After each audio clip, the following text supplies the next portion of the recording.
Food is fuel for your body, your mind, and definitely your sport. But let's face it, nutrition is confusing, and the expectations on girls and women to be thin and have a six-pack are exhausting. If you've ever been frustrated with your body, confused about nutrition, obsessed with eating healthy, or guilty when you don't, underate, overate, or overtrained, and overwhelmed with all the pressure, then this podcast is for you. Nutrition can be easy, you can take control of it, but it might start with letting go of control by asking for help and making a change. I'm Lindsay Elizabeth Cortez, sports dietitian and owner of Rise Up Nutrition, where I empower female athletes to overcome nutrition concerns and perform at their highest level, to stop being confused by all the mixed or harmful messages, and finally have confidence in your body as a fierce, fit, and fueled female athlete. I'm so excited to introduce today's guest, JaNay Honest, to you. Real quickly before we do, femaleathletenutritionpodcast.com is the brand new website. My old website really reflected my one-on-one services and programs, which are currently on hold. So the Female Athlete Nutrition Podcast, seeing as you're a listener of this podcast, makes sense to head to that website to figure out more things about the podcast. Make sure you find all your episodes, or if you need contact information for a guest that we had on, get in touch about the show. If you're like, hey, she told me I could get a discount or get help with supplements, or she recommended that brand, we have affiliate partner links on that website. So femaleathletenutritionpodcast.com for all things Female Athlete Nutrition Podcast. That's your kind of hub to stay connected with what you're listening to in your earbuds.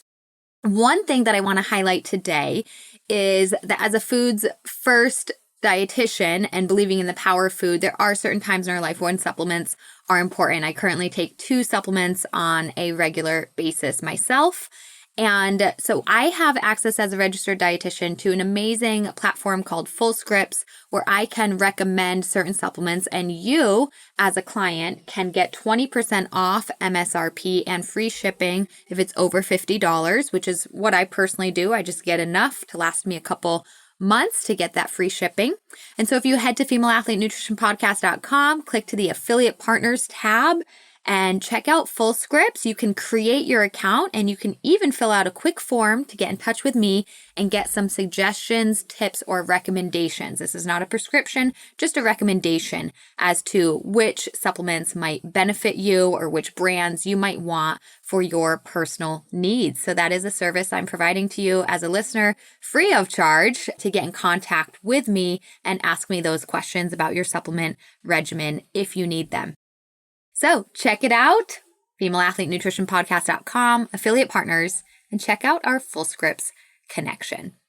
Let's get to our awesome conversation with JaNay. She was so much fun to talk to. Hello, fans and listeners. It's Lindsay Elizabeth Cortez, registered dietitian, sports dietitian, and your host of the podcast.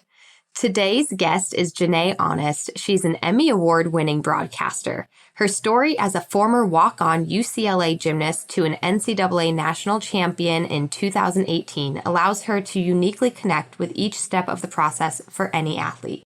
Currently working with Pac-12 Network, she's versatile in sports coverage, including gymnastics, volleyball, soccer, and water polo. Remaining involved in her active lifestyle, she refocused her time and energy towards dance and choreography. Appearing in various commercials, projects, music videos, and her first box office film, King Richard, JaNay continues to fulfill her passions of broadcasting and dance. JaNay, thank you so much for joining us. Thank you so much. I'm so excited to be here. Yes. I know you're going to be a great person to talk to already with the conversations we've had so far, and I'm excited for what you can share with our audience. I already mentioned to him, also just excited with more of your gymnastics and dance background, because it's been a while since we had a gymnast or a dancer on the podcast. So this will be really refreshing for our listeners. Oh, yes. I will gladly dive in deep to anything you want to know. Yeah.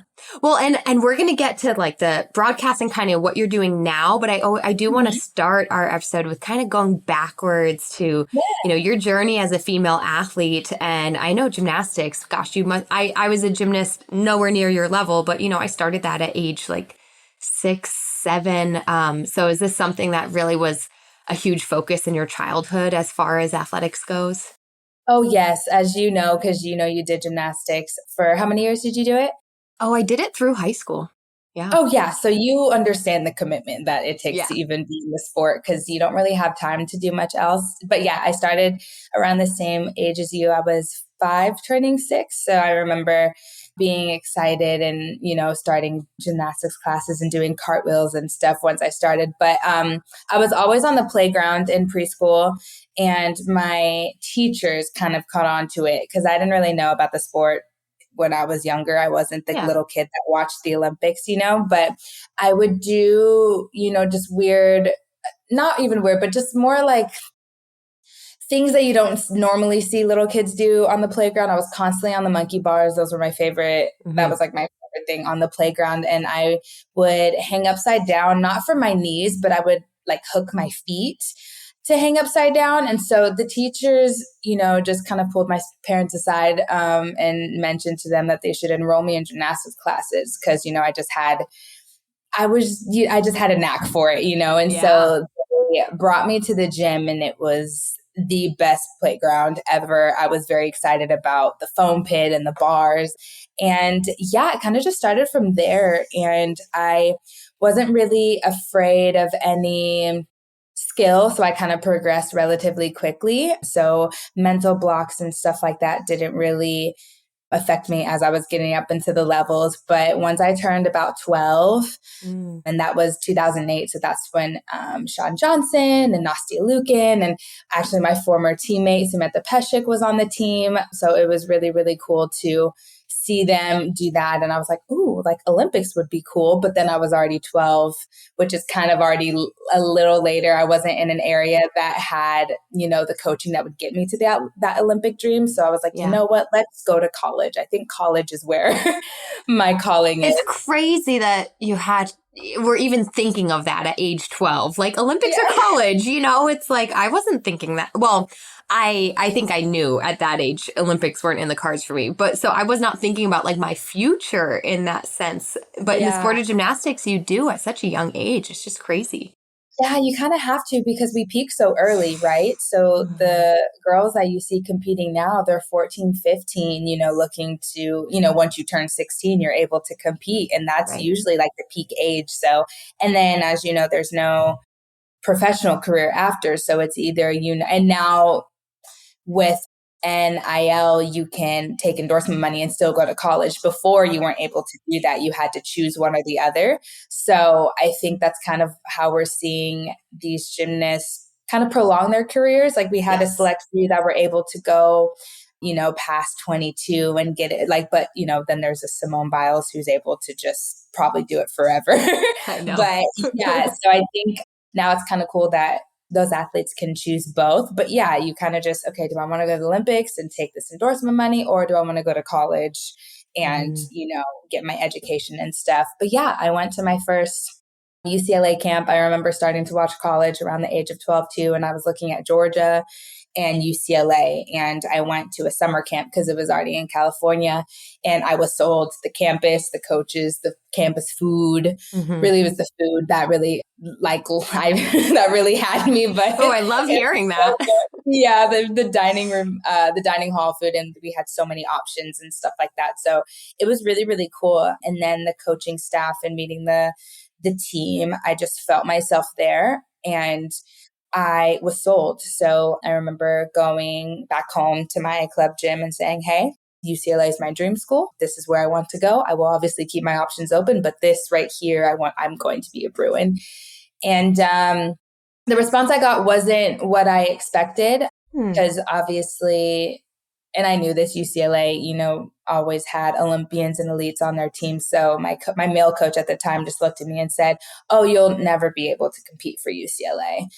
And I remember being kind of taken aback, like, oh, that's what, So it kind of was disheartening in a way. I wouldn't say it like crushed me, but I kind of, even at that young age, which is crazy, kind of just used that as fuel to my fire and kind of leaned on my support system, which were my parents at the time. They knew where I wanted to go. So I was like, all right, my form is not that great. So we're going to focus on that and get because I was 12, that's still 6 years. And, that's when recruiting, you can kind of recruit athletes early, in like that middle school range. So, but you never know what can happen. Like injuries can happen So within those much can 6 years. happen And in like six so much can years. happen. Yeah, so much can happen within that time. So I just really buckled down and focused on my weaknesses and went to, the camps every summer and, went to the high performance camps and, emailed them updates of upgrades and competitions and stuff and just let them know my interest and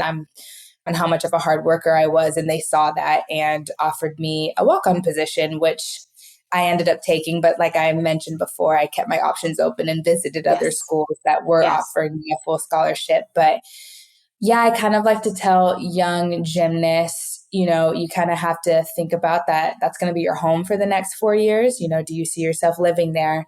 Is it a school that's going to provide what you want to study in? What do you want to be when you grow up? You know what I'm saying? Like what career path do you want to do? Does that school offer that? Like there's all these things you do have to think about young, like especially when they're being recruited so early. But I think that sometimes when you see the glitz and the glamour of like who's winning national championships and, and you get that offer, it's just super exciting, right? But you just kind of have to, visit every school and weigh all those options. So that's why I'm really happy the rules changed, because I remember thinking, I wish like back in early 2000s, you could take all your 5 official visits and then make your decision.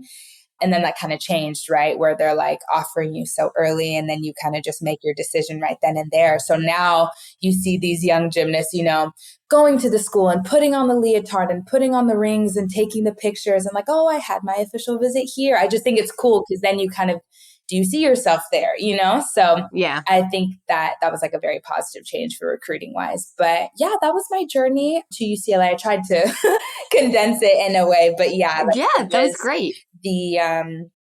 Like I think having the support of your coaches, is really, really important. And I think it's important to be transparent, but also like, listen, this is a really big goal. You have to understand this, but I will do everything in my power to get you to the level rather than just counting them out in the first place, I think there's a fine line between being realistic and, just shooting something down. So so that's what I'm kind of more passionate about when it comes to like recruiting and parents and coaches and, being communicative, but also really just understanding like there can be a really healthy relationship in that. Throughout those 6 years of when you 12 years old, told your coach this is what you wanted to pursue, did that coach, change and become supportive? Did you change coaching or did you just get your strength from other people? I would say I got my strength from other people. There was some coaching changes for sure, but I would say up until the very end, they were trying to get me to go to another school again, but I get, they were like, hey, these schools are offering you a full scholarship, and that's a big deal. And I understood that. I really did understand that. And so they were trying to get, other offers from, other schools. Like this one has a 1 year, this one has this year. But especially when I was a senior, I kind of already had like made my decision. But up until like the very last second, they, wanted me to go elsewhere. And so, and I don't know, I just felt that once I made my decision, it kind of felt that they should have, I know, I hope that I wish they like had supported it, Yeah. So I really just leaned on my parents. And I think once I got to UCLA, because I was a walk-on and Miss Val, which was our coach at the time, Valerie Condos Field, she made it very clear that, we're all on a level playing field. Like walk-ons are not, below full scholarship athletes. It's not like a football team. We're all at the same skill level. We just don't have enough scholarships to give you. So that helped ease my anxiety a little bit. But there was always that voice in the back of my mind of like, you're not going to be able to compete with them. Because I kind of heard that over those 6 years. So that kind of affected my confidence a lot. I felt like I still had to prove myself. And even after I competed, I kind of was questioning if I made the right decision. And, college books are expensive and, I had to pay for all that stuff and, kind of going to the bookstore and paying for my books. I just remember, calling my dad crying because I was like, I don't know if I made the right decision because, all of this could just be free. Like, what if maybe I should have just listened to my coaches and settled and just gone to the school I didn't want to. And he just had to remind me, JaNay, you were there because you wanted to be there. You made the right decision. You never questioned where you wanted to go, and you don't need to question that now.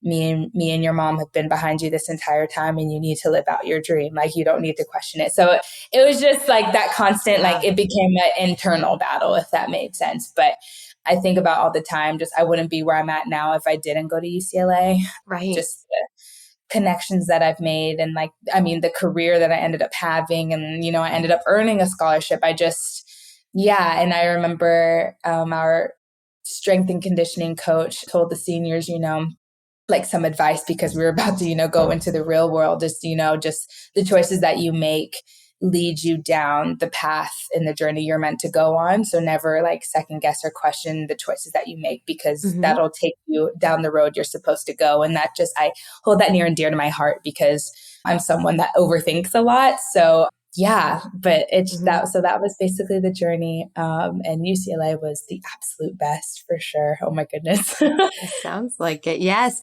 And well, what I'm really hearing from you is just that importance of listening to your heart or your intuition. And, money is a factor in everybody's life. And it does seem, I can imagine people being like, you have full scholarship offers, but if you didn't want to be there, you wouldn't have been happy there. And I've had lots of podcast episodes. I had one recently with a head coach actually of a lacrosse team who said that she doesn't recruit somebody unless they like love the school. Like it's about really envisioning your life there. It's 4 years of your life. And I think we're having a really great movement of prioritizing mental health right now. And it's like, if you're not happy at that place, at that school, with that team, you're not going to be a successful athlete. It doesn't matter if it's free. You're not going to be a happy person. You're not going to be a successful person. So, agreed. Yeah. And I think just your intuition and trusting in the decisions that you make and moving forward, that it was, all meant for a reason. So, and in this case, obviously it all worked out well because you loved it. You thought you would love it and you did love it. So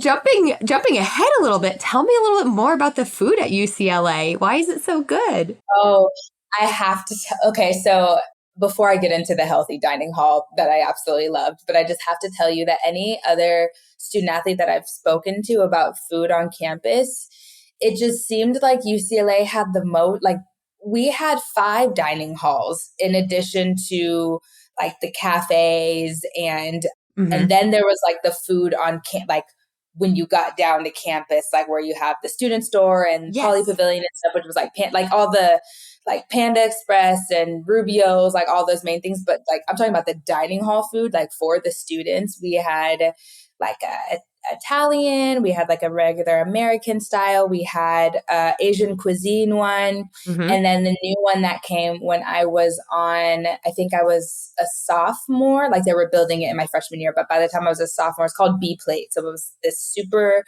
I want to say fancy too, but very healthy, organic dining hall. So everything, like no sugary good cereals quality. Good quality. Yeah. It was really cool. Like there was quinoa. I do remember one time they had zucchini pancakes. I was like, that's doing a lot, but fine, but it was just very like a Whole Foods type of vibe. Yeah.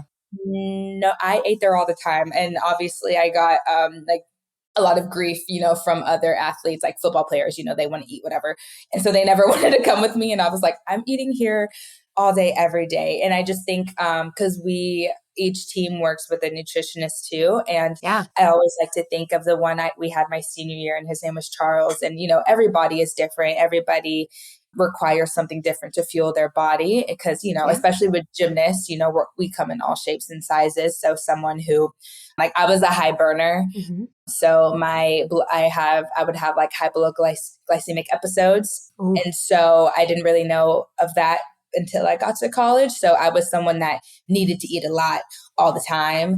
Yeah. And someone can be different, it kind of just depends, like, oh, this gymnast can do like cardio 5 times a week, but so everyone's different. And I just love that he met with us individually and kind of catered to our needs and what we need and what snacks we need. And we were a team when we traveled, we would have like the 3 main proteins, which was like salmon, chicken, or steak.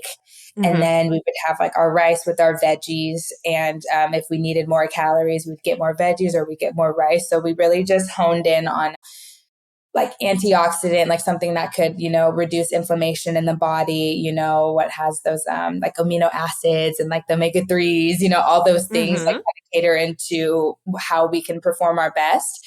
And I really got it. I still drink cherry juice to this day because I learned about tart cherry juice and how that helps you recover and reduces inflammation in the body. Yeah. So I just learned a lot about what my body needs personally. And I think, my teammates can say the same because, we like sports nutrition is very important. You got to think of your body as a machine and that you have to fuel it with the right things because there are people too. I remember I used to eat McDonald's before, but I was a level 5, but my mom would literally get me like a double cheeseburger with a McFlurry and some fries, but once you get older, like in that, 18 plus, and your body kind of starts to break down and you kind of have to rethink about the way you refuel your body and stuff. And so, especially when you do get injured, your body's not going to recover as fast when you're not fueling your body with the right things. So, yeah. And your body tells you. So, yeah. Because it doesn't feel good. Oh gosh. Yeah. If I eat, like, I remember if I eat like fast food or if I'm eating out, there we go. If I'm eating out. Yes. For consecutive days, I like start to feel it in my body. I feel slower. I'm more tired. Yeah. But then if I, cook at home or if I'm like really being very diligent about what I'm putting in my body, I just have a lot more energy. Yeah. And I remember going plant-based just because I wanted to try it. I was like, let's just see what this is about. And I learned that like dairy is a little more inflammatory. Like I just, it's like learning different things, how to like balance it out because I love cheese. So, so there's just things that I was just learning all the way through, but it's just really cool because you are what you eat. And I'm a huge advocate. I really believe that, that statement, you are what you eat. Yeah. Well, and I think, I want to share a little like learning message here for my listeners. My listeners have probably heard me talk about intuitive eating a lot. And I think what you were just explaining, a lot of people are like, how do I be an intuitive eater? And they get confused about it. And you just like expressed that a little bit of, hey, I can go out to eat at restaurants. I'll eat McDonald's, but after a few days or after that, like I feel it in my body that I don't feel that good. So if you focus on your feeling, that helps drive you into making a decision. You know what? I want to cook at home, or, I want to get the salad right now instead. I want the anti-inflammatory foods, and wanting that because you crave feeling good in your body is very different than I must only eat, salmon and rice, and I'm never allowed to go out to eat. Those are very strict rules that it's not driven by how your body's feeling and performing. And so I think what you expressed is a perfect example of intuitive eating is I want to feel good. And I've learned over time through a little trial and error of what makes my body feel better. Right. Yeah. And my dad always told me growing up, like everything's good in moderation. So I just think balance is really important because we talk about it a lot when we were making goals as a team. It was hard to set like that strict, okay, we're not going to eat like any type of sweets. Yeah. It's unrealistic. For 6 weeks. And it's like, okay, that may work for you, but because I love sugar. So, but like, so it's just kind of like, okay, that's why I love Dwayne Johnson, The Rock, because he has like his cheat meal Sundays. And so like, he's like this huge, like bodybuilder person who like has a really strict diet, but then he gives himself a cheat day to like eat whatever, like these amazing French toast or sushi or whatever. And that works for him to satisfy what he needs. Right. Yeah. And just like you, like, it's okay to love dairy or to love sweets, but you learn that balance and moderation that makes you still feel good. Yeah. So it was really cool. I just remember my uncle, he had like a heart attack. And so to like kind of change his life around, like he wanted to do a plant-based diet to, like just fully like clean out his system. And I was like, you know what, I want to do that with you. So that's like when I did plant-based for a year. And I just felt like that just helped me learn like more about food. And I was like, okay, like this is, and then you kind of just learn all these things. And then I obviously slowly started incorporating the things I used to eat over like every day into my diet just because I hadn't done it for a year. But, it's just really cool. So I think just kind of learning what works for you individually, because everybody's body is different.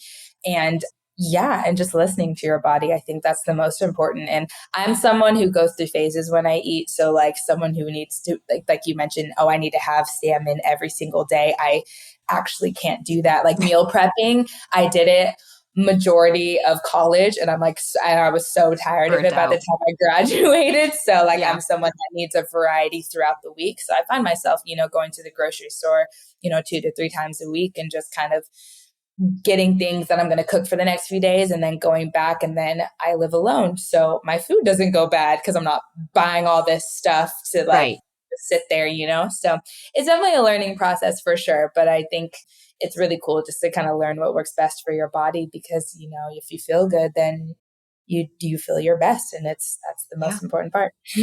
Yeah. And so, okay, so when you were a collegiate gymnast, you had your sports dietitian that helped, and you guys really focused on foods to recover and anti-inflammatory foods. That was a few years ago now. You're post-college, you're still very active. You're dancing, choreographing, along with broadcasting. But just curious, was it a big adjustment from the training that you did? Did you find that nutrition needed to be adjusted in your post-college life? Was that a learning just kind of gradually with time as well? And again, you're still very active. So can you just shed some light on that transition from college athlete to not? Yeah, that transition was huge because you go from so much structure to no structure, and then you have to build your own structure, right? So, we had like these meals prepped for us, in the fueling station for us, where it's like, oh, you can have your chicken or, whatever meal we want. We would select, what post-workout meal we want. And then, you become an adult and you got to do it yourself. So that was a huge, I think that was the biggest thing was okay, let me take all these tools that I learned in college and apply them to the best of my ability of what works for me in this new schedule that I have to come up with myself. So I definitely think that there was not really a change in my diet because my activity level, it was really intense when we were in college, right? Because we had practice, we had weights, we had cardio days. And so we were doing a lot.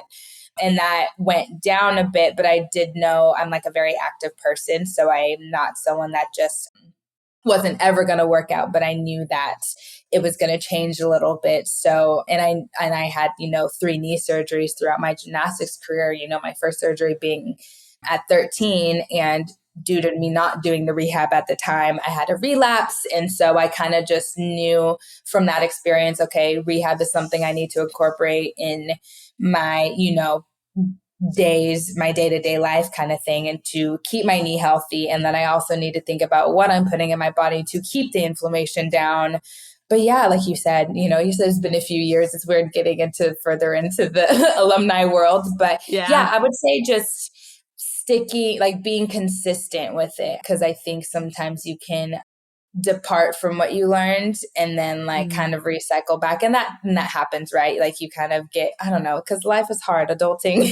We get so busy when we're running around, and sometimes it is easier to just go into a drive-through or something. But, what are you getting at the drive-through, so kind of just being intentional with that. But I would say that transition was very hard. And so kind of just learning, all right, how am I going to cook my meals? Do I want to cook my meals when I still had roommates? We can make dinner together, and just kind of making it in a way to work with your lifestyle and kind of have that support in being accountable, and what are your goals? Do you have any fitness goals that would require your nutrition? Just kind of thinking about all those things. But yeah, I would say the hardest thing was going from so much structure to creating it myself. And yeah. Well, and I love how you phrase that though, of building your own structure, creating your own structure. Because I think people forget that. They go from structure to no structure, and then they just are lost. And it's yes. Create that for yourself again. And you applied the same concept to the food too, of okay, yes, they prepared the food for us before, but I love that food. So now I just take what you learned of how to build a healthy plate. Right. You know, I liked the quinoa. I didn't care for the zucchini pancakes. Okay, I'm going to make more quinoa at home, right? Like, and just kind of replicate a little bit. And by no means does that mean like just like to copy other people or like influencers on social media or anything like that. But like the lessons that worked for you in your life, your structure, your fueling, that worked for you. Now you just need to build it yourself. Right. Yeah, it's funny. We think going to college is like, I'm a grown up now, but it's not until after college. No, I remember she was like my older sister. She went to my club gym and then she ended up going to Washington for gymnastics. And she sat me down because I had committed to UCLA. And she's like, oh, yeah, let's go to lunch. And she just sat me down and said, like, you know, JaNay, like, you're going to college to like grow as a person and become independent. And I said, no, I'm going to do gymnastics. Like, I don't know what you mean. And so I just remember getting to college and leaving college and thinking, oh my goodness, she was so right. Like, you're going to learn to be independent. Like, your parents aren't waking you up. You got to do your own laundry. You got to like all these things that, not to say we took it for granted, but all these things that we had at home just now you know, so it's just two big transitions. But I think the one out of college is the hardest because, you know, either you know, I committed like 22 years of my life to this sport that I didn't want to coach in, and, you know, there's no pro career after. So, you know, how do I move on from that, and like what, or especially when it comes to your identity and stuff like that. And, you know, that's like a really hard thing for a lot of athletes who wanted to go pro, but that wasn't really the plan that happened. And, you know, how do you move past that like phase in your life where that's where a lot of like post-grad depression happens, because you committed so much of your years to your life where it is your identity, and then you kind of have to redefine yourself. So it's like this process of graduating and then restructuring and redefining and like doing this whole thing. But I love that you asked me that question, because I've never thought about food in that sense. It was always like career or sports wise. And I was like, gosh, you're right. Like, I did have to figure out how I was going to continue to fuel my body and how I was going to continue to eat, because I knew, because I learned I can't, because I have friends that can go to McDonald's every day or like that can eat fast food and they're perfectly fine. And I'm just someone that feels heavier and feels like not well. So what do I need to do to feel my best self with whatever path I'm going on? Yeah. Yeah. Well, and going back to the identity piece you just mentioned too, and kind of your choice in UCLA, that's the other huge part about if you're going to do a sport in college, of making sure that the college has a degree or career field or an education that you're interested in, to create that other, you know, we have more than one identity. We have so much to us and that we can offer. And so knowing that you're not just your sport, you're not just an athlete. And so, you know, finding a career path that you're interested in a school that can set you up for that, because that's, you know, and like you said, the connections you built at UCLA then allowed you into, you know, what you're doing now as far as broadcasting, sports broadcasting, and specifically, you know, working in the Pac-12 as well, right? So, you know, where you go is going to help you with that transition. Right. Well, lots of really good golden nuggets that you touched on, but yes, really, really great. You mentioned your knee surgeries, and like that's still a huge, important part. And so you had 3 surgeries, and one of them was right in the middle of your collegiate career. It was, yes. So I developed like a bone condition called OCD, which is osteochondritis dissecans. And so it affects athletes when they're young, you know, in the adolescent kind of phase. And it's basically when blood flow, like your bones need blood to function. And so blood flow stops to a part of your bone. And so the cartilage and bone kind of starts to die off. So the first surgery was to drill holes so blood can get to that area so it could heal. And I believe that's what got me to college, because I didn't need to have, I didn't need a major surgery or anything like that. But I was a teenager and did not do my rehab. So guys, do your rehab. It is there for a reason. But once I got to college, I learned more about like anti-inflammatory stuff that I could eat to help my body recover as well. So my second surgery was before my sophomore season. And basically, like I mentioned, that piece of bone and cartilage that was dying off, it broke off. So that's like kind of that last phase of the condition. So it was kind of floating around in my knee. So they went in to just pluck it out. So now I didn't really have any cartilage in an area of my knee. Yeah. But I will say that was probably the year where I competed on the most events. I didn't have much pain. It was great. It was amazing. And so, but after a lot of that impact with bone on bone, that obviously was going to affect me in a way. So by the time I was junior year, they were taking me off of the leg event. So that was vault and floor. And I would, just be sprinkled in there every now and then. And then by senior year, I just became a bar specialist, but they let me for like senior meet to do floor, but I'd have to sit out for a week. Right. But I just remember after both surgeries, since, we were learning more about nutrition and stuff, because you don't really learn about these things when you're growing up in middle school and high school at all. So no, you don't. Nope, you don't learn at all. Yeah. So we kind of I learned a lot in college. So I remember sophomore year and then like my very last surgery, which was the full cartilage transplant of, just eating those foods that like have antioxidants and the anti-inflammatories and omega-3s, like all those things that'll just help my body like rejuvenate and recover, like all the things. So I was eating a lot of salmon and like the berries and the tart cherry juice. And I remember my dad, my first surgery when I was 13, he would have me drink so much protein. I don't know why, but he was like, this protein is going to help you recover. So I was drinking a lot of protein shakes in that moment. Well, he wasn't wrong. You do need a lot of protein in the recovery period. Yeah. Yeah. So I was like, bless his heart. But yeah, I just remember drinking so much protein in that time. But yeah, so just kind of tweaking that in my years as I was dealing with my knee. But yeah, now whenever my knee flares up, I really just lean on, because I honestly don't take ibuprofen much anymore, which is crazy because I would take it a lot growing up. Like I am surprised I don't have ulcers, but I learned in college that, that we want to do our best to not mask the pain and like get to the root of the problem. So like, what can we do, whether it's rehab wise or diet wise, nutrition wise, to actually help with the pain and reduce the inflammation rather than just taking an ibuprofen. And yeah, literally to this day, I'm like, I don't know why I buy Advil anymore because I don't take it, but it helps though. I think it's just, it's good to kind of think of it in that way. I'm with you on that. I took a lot of ibuprofen like in high school and I think quite a bit in college as well. And then I also came to this conclusion of like, wait, if my body's sending me signals that I'm in pain, maybe I need to rest, maybe I need to ice, maybe I need to change up my workout routine. And so I really shifted in the past 10, 15 years as well to hardly taking any, except for when I get like a terrible migraine or a headache. Yeah, like there's those really crucial times. Oh, yeah. And my PMS time, I need it.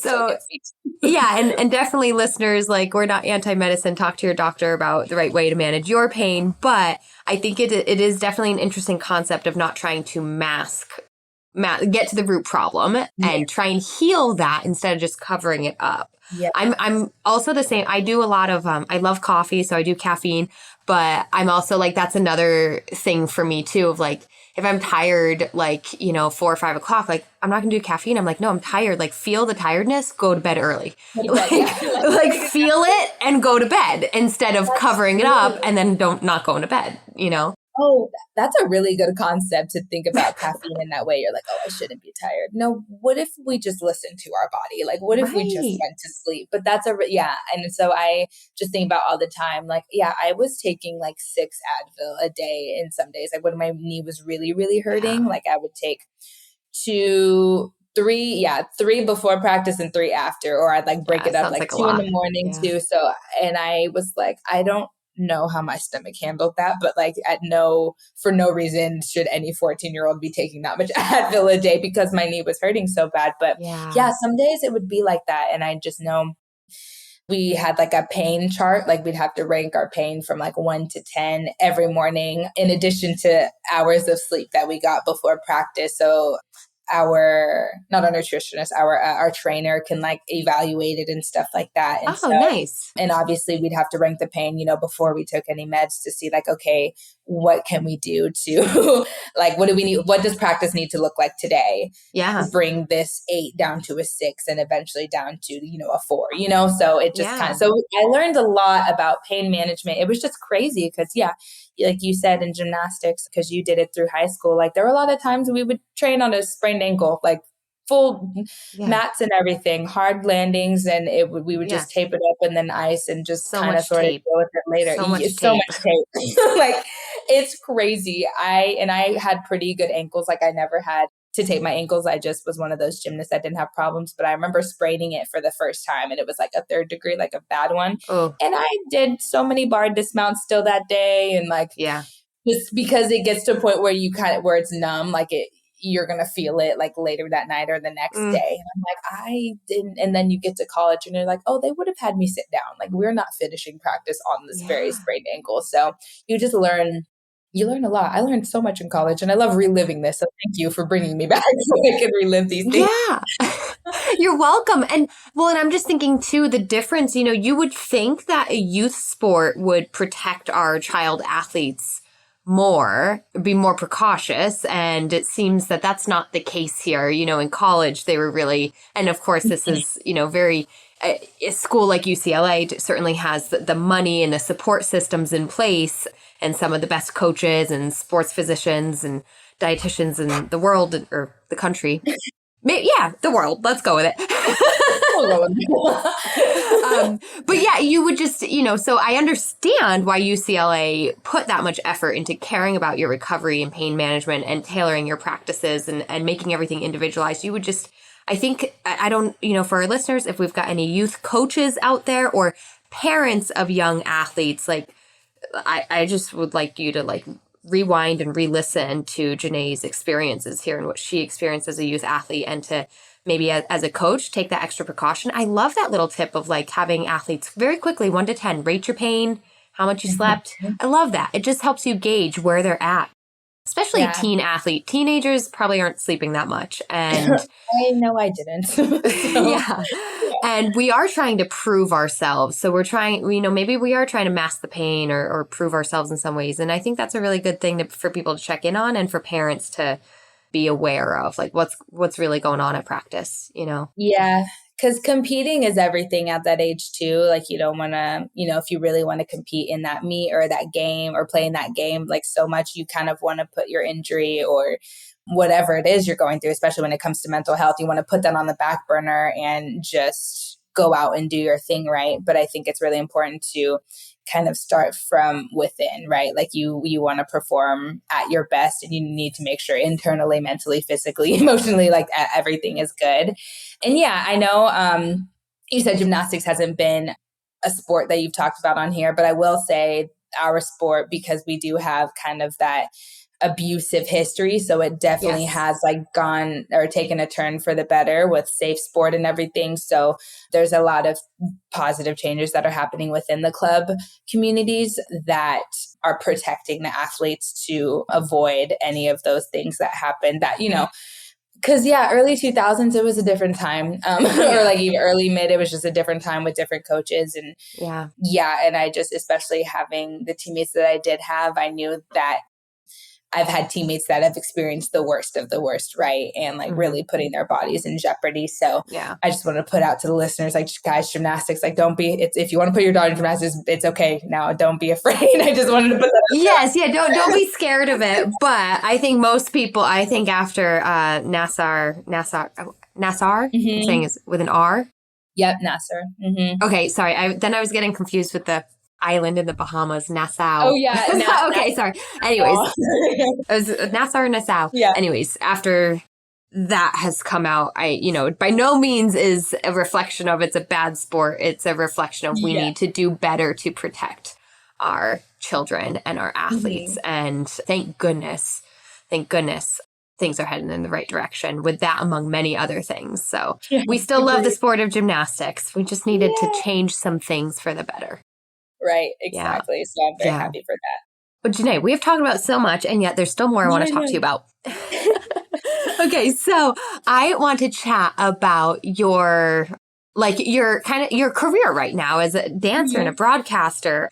And dancing makes sense to me. I mean, you were a gymnast, like it just makes sense to transition into that. Was there anything else that really kind of sparked that for you though? Like, yeah. So my club was a little different because I was asking a lot of my former teammates or just gymnasts currently if any clubs do this. But my club that I went to like had a dance studio. So they had a whole dance team and we had recitals every summer. So we would do like 5 to 6 dances with the group. I would have a solo. There'd be a trio. Like it would be this whole thing in addition to practicing or being in the gym. So a dance would be a part of a rotation. So it wouldn't just be 4 events. Like we would also have dance in there. And so my love for dance, I would say I started dance and gymnastics at the same time, but obviously focusing majority of my time towards gymnastics because as you know, when you're a gymnast, you don't have time for anything besides school and gym. So it was nice that it was incorporated into my club and I was able to like get into hip hop and jazz. And I loved those two. But then like my mom put me more in ballet because your girls' feet were not pointing when they were supposed to. So just anything to help me get my form better. So she put me more into ballet growing up. And then I remember transferring to a public school and it was after freshman year. So I was already really nervous that I didn't know anybody or had any friends. So, but they had a dance team. So I said, oh, perfect. This is a perfect way for me to kind of incorporate myself into this new school and like, it'll make the transition easier. So I auditioned for the dance team and I made it to the advanced performance dance team. So we're doing like the parades and we're doing the dance shows, we're doing the rallies, we're doing all these things. And I'm with,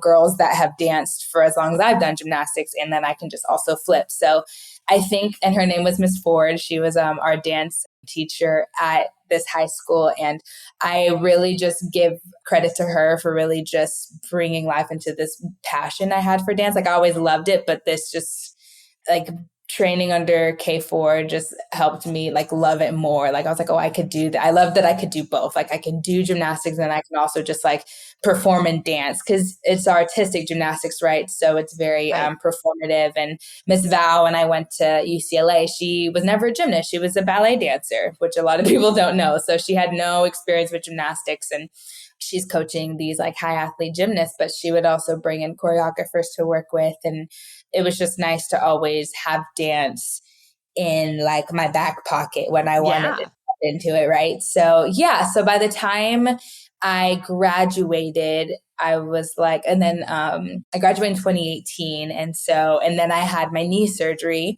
which was like a full year recovery. And so by 2019, I started getting into dance classes because it's a very hub over here in LA. So there's so many dance studios, like the super popular, famous ones. So I started going to classes and then COVID hit. So I just remember telling myself like, ooh, I really want to immerse myself in the dance community now. Like I want to see, and I'm still in this mindset, right? Like I want to reach my potential as a dancer as I did when I was a gymnast. And I knew going to UCLA would not only enhance me as an athlete, but it would enhance me as a person as well. Ms. Val was very intentional with like pouring into her athletes and making sure that we weren't just seen as just gymnasts and we're not just focusing on winning a national championship. That was obviously the goal, but she made it known that like we're a whole person and we're a student before athlete. So she really had us focus on schooling and stuff like that. So that was a really huge reason why I chose UCLA. She was really big into journaling and developing us as people. And that really appealed to me, because a lot of coaches out there are mainly just about, the trophies and winning, right? So, so I'm in once we went through the whole pandemic thing and things were opening and we can, go into studios and take classes again, I started getting into heels classes because I met through Miss Val. She was a dancer for Beyonce and she came in to teach us a like choreo piece like from tour. And I was like, oh my goodness, like this is something I could do. Like I just loved it so much. So I started taking heels classes and that was my favorite thing ever. And then I was like, you know what? I need to be versatile. Like I will always love it. I'll always take classes. If I can book jobs, that would be amazing too. But I also love the choreography sense of it too, because I do floor routines and beam routines. So it helps me as a choreographer. Yeah, so I'm in this mentorship, and he actually, my mentor actually grew up with the current choreographer for UCLA. They're both from Seattle, and he just reminded me of Miss Val, like very intense but passionate about what he does, and pours so much into his students because he wants them to succeed. And so, yeah, I've like grown so much. I've trained with him for about 7 months. So it'll be like a full year because he's moving back to Seattle to like settle down. But I just have learned so much and it's been really fun. I've done music videos and a couple like commercials, and I have a few more projects coming up when it comes to being a background dancer for our upcoming performance this month. So it's just been really fun So cool. diving into that, because I think it's really cool that you really don't have to stick to one thing for your whole life. Like it's really nice to hear that people switch up their careers, you know. Like I also work at a law firm because LA is expensive. We have bills to pay. So oh my God, you have so many jobs.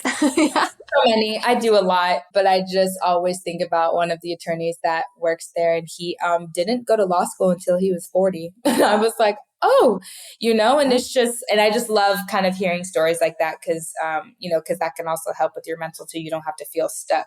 Yes. If you're called to something else, you can absolutely pursue that and you will be okay, you know? So just hearing stories like that really just inspires and helps me, and I don't have to put myself in a box. Totally. So I feel like I finally accept that about myself. Like, yes, I work at a law firm, I'm in HR, but I'm also a dancer and I also choreograph. And yes, I was a gymnast, you know, so I do broadcasting. So I just, for a long time, felt like I had to pick one, and now I can just, why not talk about it all? So yeah. Oh, and you just like, I love letting people know that you always have options. And it reminded me, I am somebody who I picked my degree in college and found a career and I liked it and I stuck with it. But my two best friends from grad school both became registered dietitians alongside me, and they did it for a little bit. And one of them is now a luxury travel agent.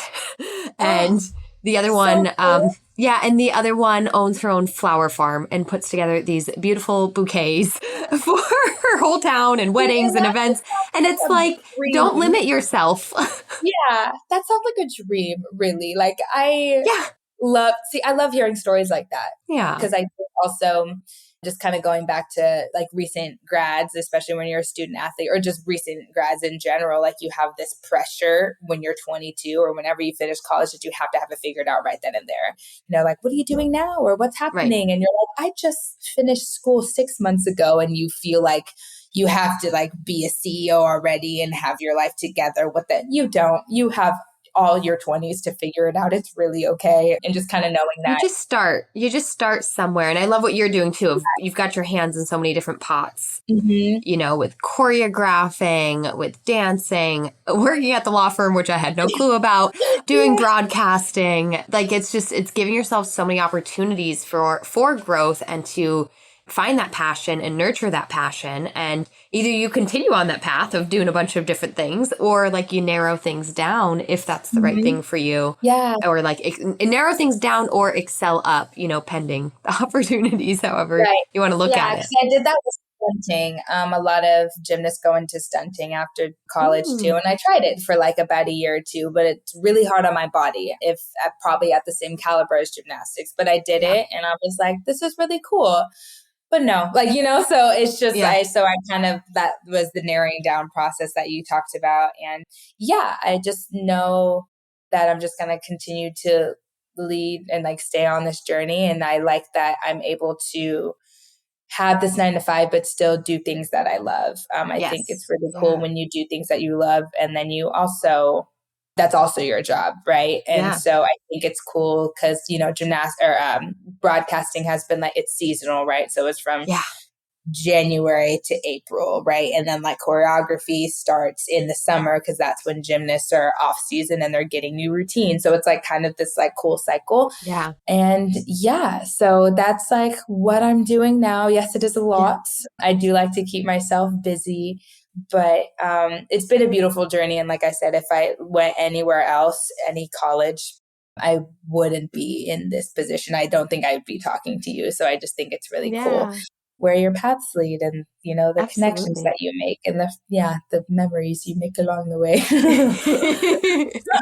It's so cheesy, but it's so true. Yeah. So one more topic that I want to hit on before we unfortunately end this great conversation. But I do want to hit on just you being a broadcaster. Like you said, it's more of a seasonal thing, mostly just with Pac-12 sports broadcasting, right? Yeah. But I just feel, and correct me if I'm wrong, that, sports, if we go back to its origins, sports in general, more male dominated. Obviously, women have carved our space and are making it known and all that. But then the broadcasting piece is even kind of maybe a step behind that of there's still a lot of male sportscasters and commentators.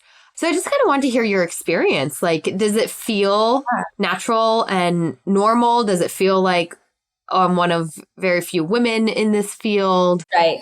Do you feel welcomed? Like, are there challenges? I just wanted to hear a bit more about being a female as a sports broadcaster. Yeah.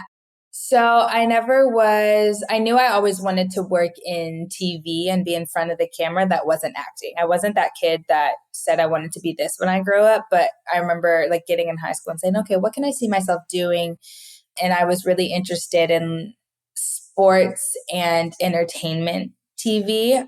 So, because I found myself watching interviews all the time, but really just interested in learning on how these athletes and actors, celebrities were very much like me, because I think it's not very common to see them as human. Like they're people just like us. They just have like this bigger platform. So I loved hearing, and I kind of still watch these interviews to this day on just how I can talk to people and just kind of say like, okay, like what struggles do you go through? What can help, someone that looks up to you and like see themselves in you. Because I loved watching interviews like that. And so by the time I got to UCLA, I wasn't very outspoken, like at all. I didn't like, I was very like a more quiet, like kind of really surprising. I was like, I'll just be here. Like I didn't really find my voice until my senior year. And so obviously you can imagine the shock my coaches had when I came in my freshman year saying, oh yeah, I want to do sports broadcasting. And they're like,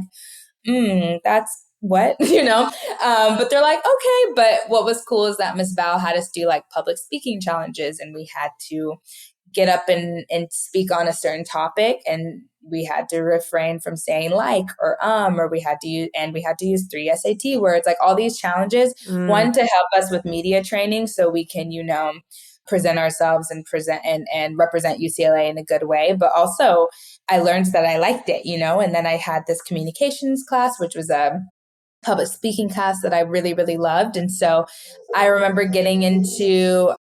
graduating and not really knowing what my first like big break was going to be. I was like, okay, like this is what I want to do.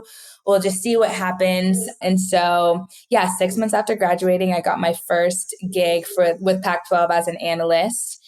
And that was just through people that I've talked with. So my former teammate, Samantha Peshek, who is going to be the analyst for the Olympics, which is really, really cool. Oh, wow. So she put a word in for me because I did a lot of informational interviews with people that work in that space to just, what worked for you, what didn't work for you.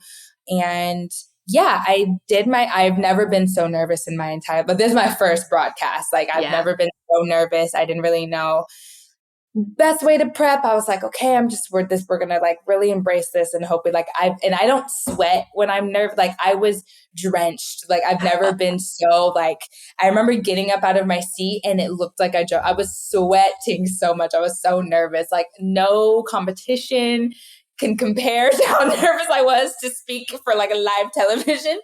But no, I felt very welcomed because they really leaned on my expertise in the sport, right? So once I knew, like, I just have to talk about the sport and what I know about it. What you know. And what I see and like what the skills are. And so once I got that down, I was like, oh, okay. So it really just was me learning how to best connect and make the sport understandable to the audience. Like I have to put my mind in like, okay, how do I explain this sport to someone who knows nothing about gymnastics, right?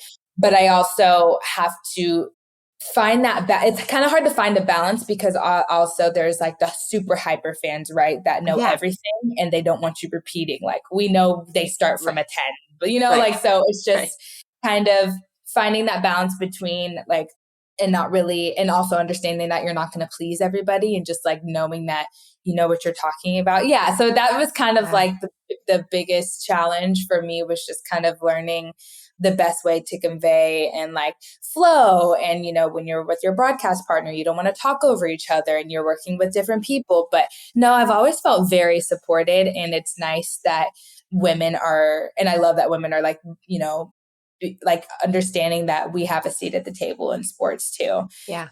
All aspects of sport. Have a voice, and and like we have a seat at the table. We can contribute to the conversation and we can talk about our experiences, and it's valuable. Right. So I think, women before me have definitely paved the way, right? Because they're a former UCLA gymnast that I looked up to that also got into broadcasting, and they're, like in their 50s. So it's like, I'm sure it was a lot harder for them. So it's like for them to continue to pave the way for me to feel comfortable and supported. But yeah, I remember going to women in sports events too. And like, it could be sports marketing. Like there's so many things that you can do, like in front of the camera, behind the camera. Like I also just learned that with stunting, like to make a movie, there's so many moving parts.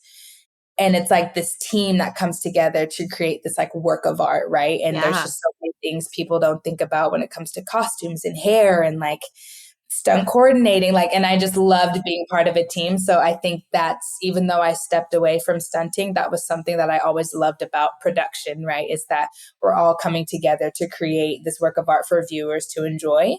And there's a lot of prep that goes into it. So yeah, once I knew like, okay, JaNay, like, and I've been doing it for 6 years, right? So now I don't feel like a rookie anymore. I know how to prep.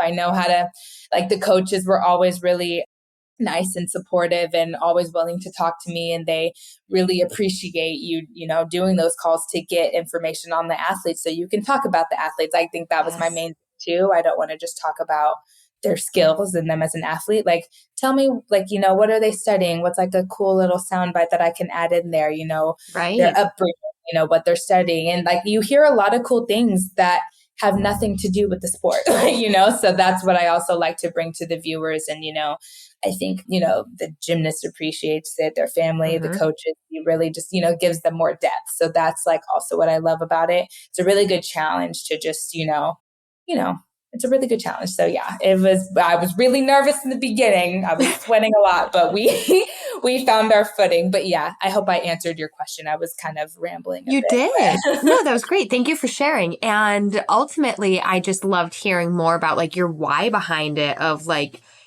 sharing with the audience and the viewers, not just the sport and performance, but really the person behind the performance, their journey as an athlete. And I think that's really, I think that's really important and valuable in all sports, but I am just going to speak specifically to female athletes. We are so, I think, inspired by other athletes and inspired as girls and women to compete if we feel like an authentic connection.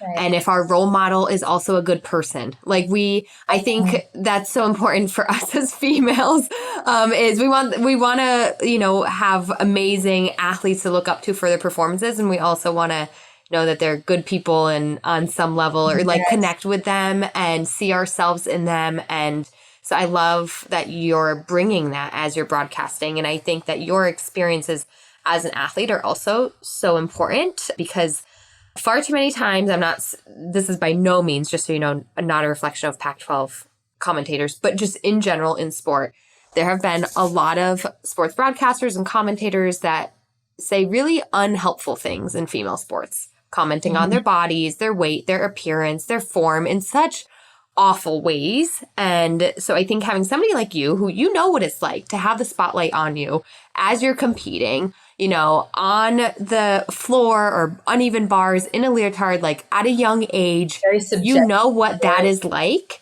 Yeah. And now you can be the one commentating and really being mindful of all of that, having been in those shoes before, And I think that's really powerful. And as opposed to somebody who, I'm not saying that you have to do the sport in order to comment on it. I'm not saying that by any means, but it's just so helpful when you've walked in your shoes. Yeah, it helps when you've done it. Yeah, exactly. And I completely agree because you definitely can absolutely do your homework, and learn the sport in and out and really connect with the athletes and the coaches to bring the story. But there's something about also having that experience yourself, because then I think it helps it be more relatable, right? Because if you speak from your own experience, like, oh yeah, I've also been through this where I've fallen before doing a skill, and this is how I, got through it, and let's see what she does, so really just kind of connecting the dots a little bit. Yeah. But yeah, I think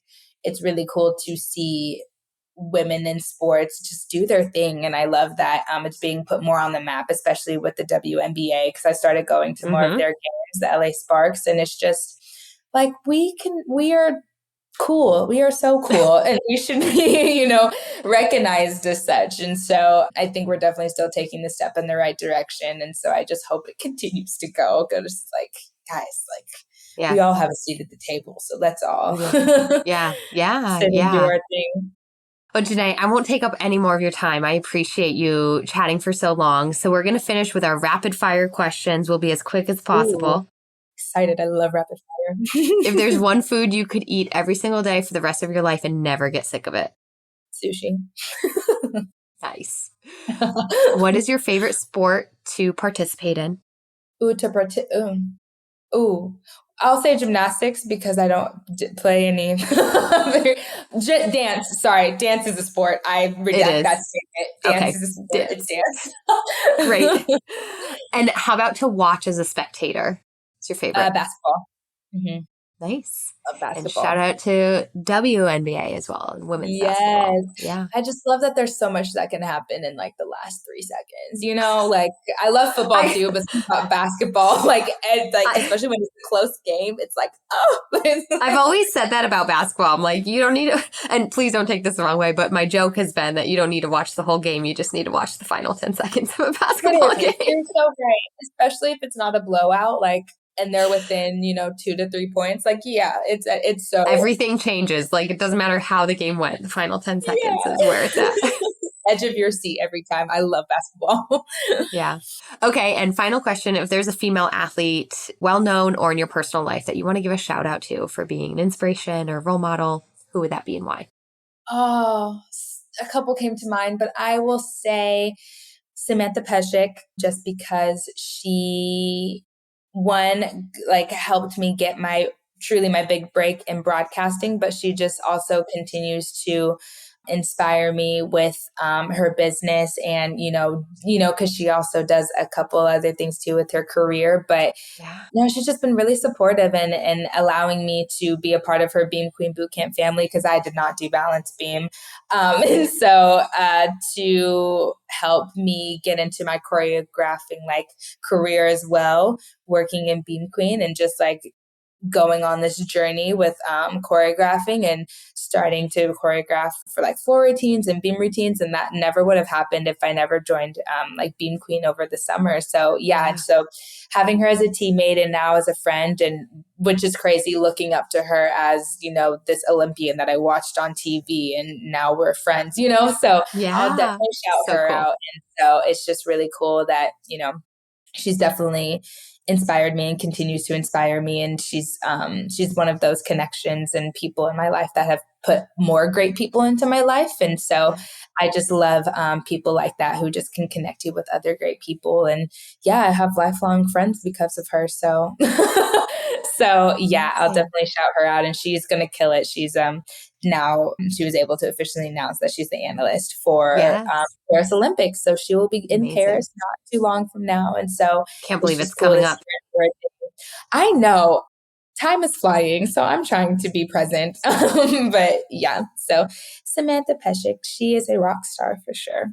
Shout out to her. And thank you, JaNay. This was such a great conversation. We hit on so many different amazing topics, from identity, nutrition, fueling, recovery, taking care of your body, expanding yourself beyond sport, world of broadcasting. This was just awesome. So thank you so much.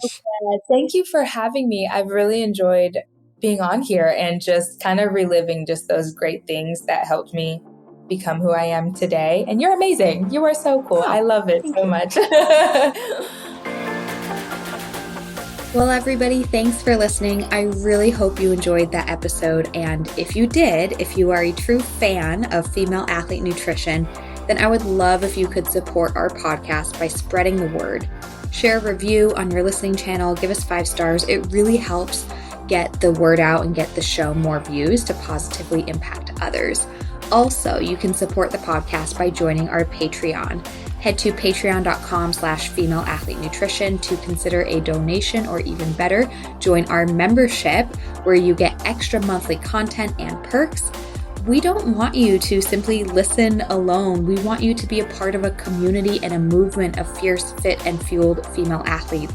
So patreon.com/femaleathletenutrition is where you can do exactly that, learn more, and join. A huge thanks to our affiliates and partners as well. Once again, Prevenix, Inside Tracker, Orgain, Practice Better, Jen and Carrie. Please go check them out, and their links in the show notes where you can get deals and discounts. Last, be sure that you do more than just listen. If you need help with fueling, it's time to take action. Head to my website to learn more. You can either book a free call with me to learn more about our coaching programs and how we can work directly with you, whether it's the fast track or otherwise. Or you can take our online self-study course, Female Athlete Nutrition. You can literally sign up and gain access right now. You can explore our downloadable products, including the Red S Recovery Guide, High Iron Fueling Guide.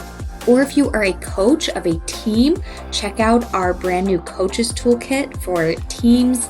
You can also just learn more. We have a blog, a Red S quiz to see if Red S is affecting you. If you need help, I want you to get help fast. Too many girls and athletes struggle with nutrition, but you don't have to any longer.